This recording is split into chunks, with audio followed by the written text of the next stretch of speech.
Pernahkah Anda mendengar atau melihat dengan paranormal, dukun atau perdukunan, seseorang yang bisa menerka, menerawang masa lalu atau masa depan seseorang?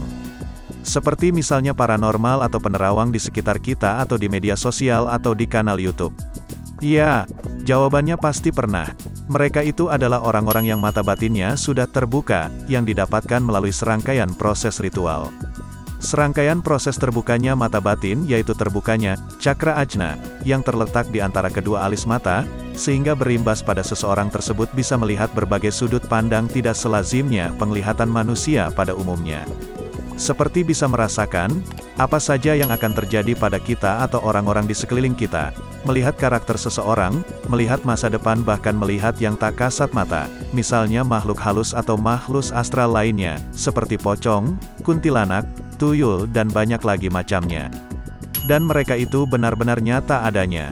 Ataupun juga seseorang itu bisa melihat orang atau didatangi orang yang sudah meninggal dunia. Baik didatangi atau bertemu secara langsung atau dalam mimpi. Secara definisi, mata batin merupakan bagian dari tren pikiran alam bawah sadar yang paling dalam atau disebut juga dengan perasaan dalam hati. Mata batin ini biasanya dikaitkan dengan kemampuan melihat sesuatu hal yang tidak dapat dijangkau oleh panca indera manusia atau bisa menembus dimensi lain. Mereka juga bisa menerawang atau melihat masa depan. Mereka yang bisa menembus dimensi lain adalah pewaris ilmu leluhur dengan mampu membuka mata batinnya. Mata ketiga atau bisa disebut juga sebagai indera keenam, memang tidak dimiliki oleh semua orang. Hanya mereka yang terpilih ataupun mewarisi ilmu leluhur saja yang bisa mendayagunakan dan dapat merasakannya. Terkecuali, seseorang yang mempunyai keinginan besar untuk membuka mati batinnya. Jika seseorang sudah terpilih oleh leluhurnya, biasanya dia juga akan mempunyai kepekaan mata batin yang bisa menerawang dimensi lain atau penglihatan tak lazimnya, demikian dijelaskan.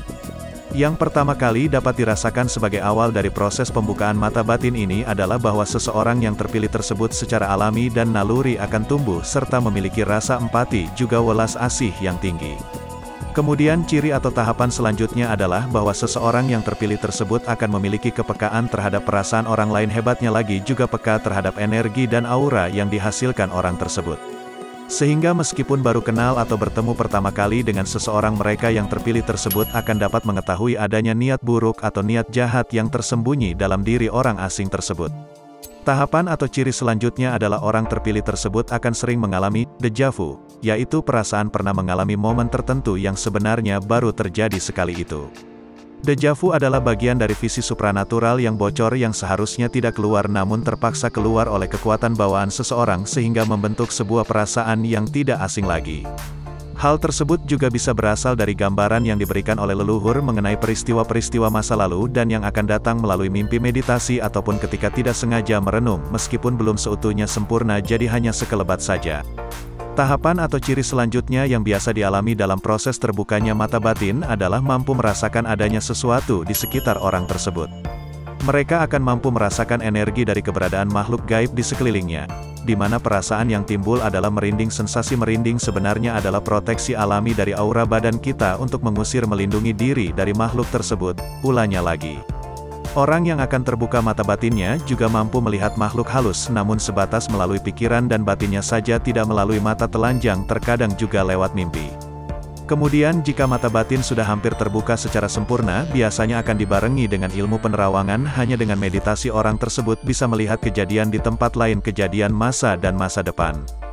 Dan tahapan atau ciri yang terakhir dari mata batin yang sudah terbuka sempurna adalah terbukanya cakra ajna yang terletak di antara kedua alis mata. Apabila tahap ini sudah terjadi, maka orang tersebut bisa melihat dimensi lain dengan mata telanjangnya.